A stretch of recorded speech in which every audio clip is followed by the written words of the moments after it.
मैं ना इस तरह की बातों पे टिप्पणी नहीं करता। हमेशा ऐसी चीज़ों से दूर रहना चाहता हूँ। जो अधिकारी जिसके साथ मारपीट की गई वो दूध का धुला हुआ नहीं है। किसान का चना जो है मंडी में आया हुआ था, 50 किलो का बैग, 55 किलो चना उसमें डाला गया। 5 किलो चना जो है वो अधिकारी अपने घर ले जा रहा था, उसको कहीं किसान को लूट करके उसको बेच करके खा रहा था। अब सोनाली का उससे क्या विवाद और क्या झगड़ा है मुझे नहीं पता इस चीज़ का, लेकिन अगर उसकी जगह मैं भी होता है तो उसको उसी तरह की ही सज़ा मिलनी चाहिए। इसलिए मिलनी चाहिए इस तरह के अधिकारियों को सज़ा कि जो लोग किसान को सरेआम लूट रहे, सरकार ने जिनको छूट दे रखी, तो फिर मान के चलो अगर वो किसी को लूटेंगे और सरकार कोई कार्रवाई नहीं करेगी तो क्या लोग हाथ पे हाथ धस करके बैठ जाएंगे?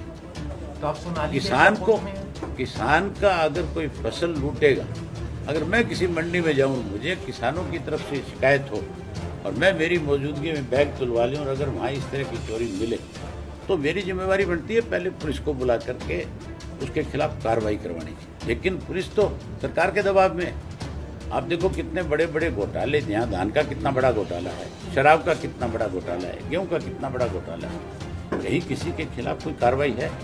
सर दोनों तीनों आज ऐसी हालत है कि आज 5 रुपया पर बैग का गेहूं का ये कह करके लिया जाता है कि तुम्हारे से सुविधा शुल्क ले रहे हैं ताकि तुम्हारी दुकान के आगे से उठा करके इसको मंडी में उसमें गोदाम में डाल दें। क्या आड़ती की दुकान के आगे किसान की जो गेहूं पड़ी है उस पर सुविधा शुल्क लगेगा? ये बात मैं मुख्यमंत्री जी की नोटिस में ले आया था। ये छोटा सा इशू नहीं है। 800 करोड़ रुपए का गेहूं के अंदर 5 रुपए सुविधा शुल्क के नाम पे इकट्ठा करके चंद लोग खाने का काम कर रहे हैं। कहीं ना कहीं इन सारी चीज़ों में मुख्यमंत्री का आशीर्वाद उनको प्राप्त है, इसलिए इस तरह की आज इस तरह के जो हालात प्रदेश में, आप सुनो एक मिनट।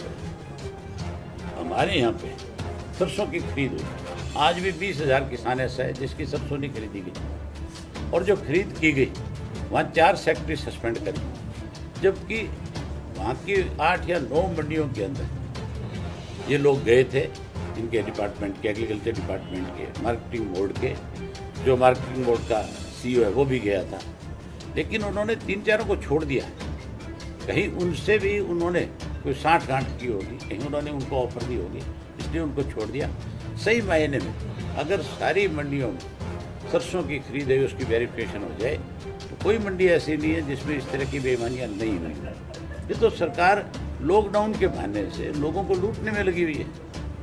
अगर इस तरह से लुटेरे मंडियों में बैठा दिए जाएंगे तो फिर 100% उनके साथ इसी तरह का व्यवहार होगा। वो तो सोनाली ने किया था। मैं तो कहता हूँ कि वो किसान अगर करते, जिनके 5-5 किलो चने निकाल लिए थे, अगर वो उसको पीटते तो और ज्यादा अच्छा होता। सर आपके हिसाब से जो थप्पड़ मारे गए, सरकारी अधिकारी को थप्पड़ मारा कानूनी अपराध है, कानूनी कार्रवाई करनी चाहिए। सरकारी अधिकारी को ये छूट किसने दे दी कि वो जिसका मर्जी 5 किलो अनाज खा जाए? तो कानूनी कार्रवाई होनी चाहिए। कानूनी करे कौन? तो कानूनी कार्रवाई हो तो कोई हाथ क्यों उठाएगा? सरकार का तो दिवालिया पिट गया। कानूनन कार्रवाई सरकार किया करती है, ना कि कोई और किया करता है। अब जो सरसों में, सुनो यार एक मिनट, आप जो सरसों में घपला हुआ है उन सेक्रेटरियों को सस्पेंड कर दिया। वो सरसों कहाँ से आई, उन लोगों को पकड़ा। दारू का इतना बड़ा स्कैंडल हुआ है हरियाणा प्रदेश के अंदर, आप मुझे एक भी ऐसा नाम बताओ जिसका सरकार ने नाम उजागर किया हो कि SCT गठित होने के बाद हमने फला फैक्ट्री से दारू आई थी, उस फैक्ट्री के मालिक को भी पकड़ा। तो कहाँ सरकार है? सरकार तो खत्म होगी। सोनाली ने किया, ठीक किया, बिल्कुल ठीक किया। और मैं तो किसानों से भी ये बात कहूँगा कि जहाँ कहीं भी किसान का धान कोई भी अधिकारी लूट रहा है, 100% उसके साथ उसी तरह का व्यवहार करें ताकि इनकी अकल ठिकाने आए।